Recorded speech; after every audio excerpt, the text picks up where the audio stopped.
আপনি কি জিএনএম বা এএনএম নার্সিং 2027 সালে পরীক্ষার জন্য প্রস্তুতি শুরু করতে চান, কিন্তু কোথা থেকে শুরু করবেন বুঝতে পারছেন? তাহলে এই ভিডিওটা আপনার জন্য। আমি এই ভিডিওতে লাইফ সায়েন্স বা জীবনবিজ্ঞানের সিলেবাস সম্পর্কে পুরো আলোচনা করব এবং কি কি সিলেবাস আছে, কোথা থেকে কি ধরনের প্রশ্ন আসে, এই ভিডিওতে পুরোটা আলোচনা করব। শুরু থেকে শেষ পর্যন্ত দেখবেন এবং ভিডিওটা স্কিপ করবেন না। ভালো লাগলে লাইক শেয়ার সাবস্ক্রাইব করতে ভুলবেন না আশাদ মিট চ্যানেলকে। চলো বেশি দেরি না করে শুরু করা যাক। লাইফ সায়েন্সের সিলেবাসে টোটাল 13টা ইউনিট আছে। 2027 সালে লাইফ সায়েন্সের ফুল সিলেবাস কি কি আছে দেখে নেব। ইউনিট 1 জীবজগতের বৈচিত্র্য ও শ্রেণীবিন্যাস। এর মধ্যে থাকবে জীবের বৈশিষ্ট্য, জীবজগতের শ্রেণীবিন্যাস, 5 কিংডম বা 5 রাজ্য ক্লাসিফিকেশন যেটা আছে, উদ্ভিদ ও প্রাণীর শ্রেণীবিন্যাস। 2 নম্বর ইউনিট 2তে আছে জীবনের সংগঠন বা কোষ। এর মধ্যে কোষের আবিষ্কার, কোষতত্ত্ব, উদ্ভিদ কোষ ও প্রাণী কোষ কি, কোষাঙ্গাণু, প্রোক্যারিওটিক কোষ, ইউক্যারিওটিক কোষ, কোষ বিভাজন।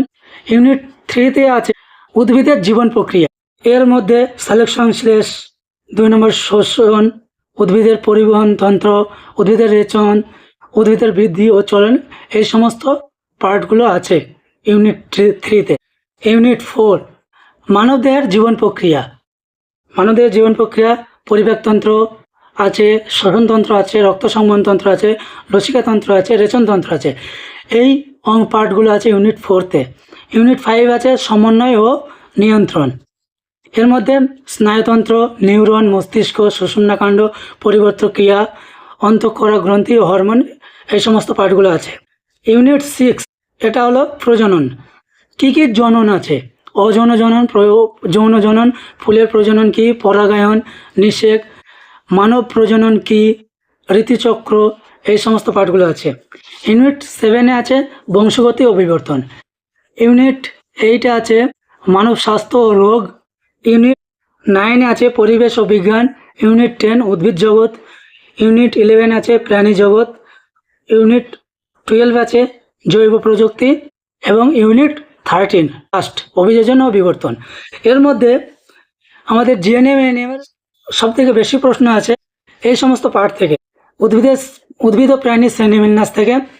তারপরে ইউনিট 2 থেকে কোষের মধ্যে কিছু পার্ট, এই সমস্ত পার্টগুলো থেকে এমসিকিউ টাইপ কোশ্চেন বেশি আছে। ইউনিট 3 যে উদ্ভিদের জীবন প্রক্রিয়া, এখান থেকেও অনেক প্রশ্ন আসে থাকে। ইউনিট 5টাও খুবই ইম্পর্টেন্ট। এর মধ্যে পরিপাকতন্ত্র, শ্বসনতন্ত্র ও রক্তবহনতন্ত্র সব থেকে গুরুত্বপূর্ণ। ইউনিট 5 সমন্বয় ও নিয়ন্ত্রণ এবং ইউনিট 6 প্রজননতন্ত্র।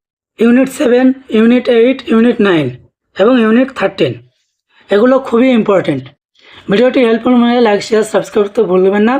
আগামী ভিডিওতে আমরা ইউনিট 2 এর জীবনের সংগঠন, কোষ সম্বন্ধে পুরোটা আলোচনা করব।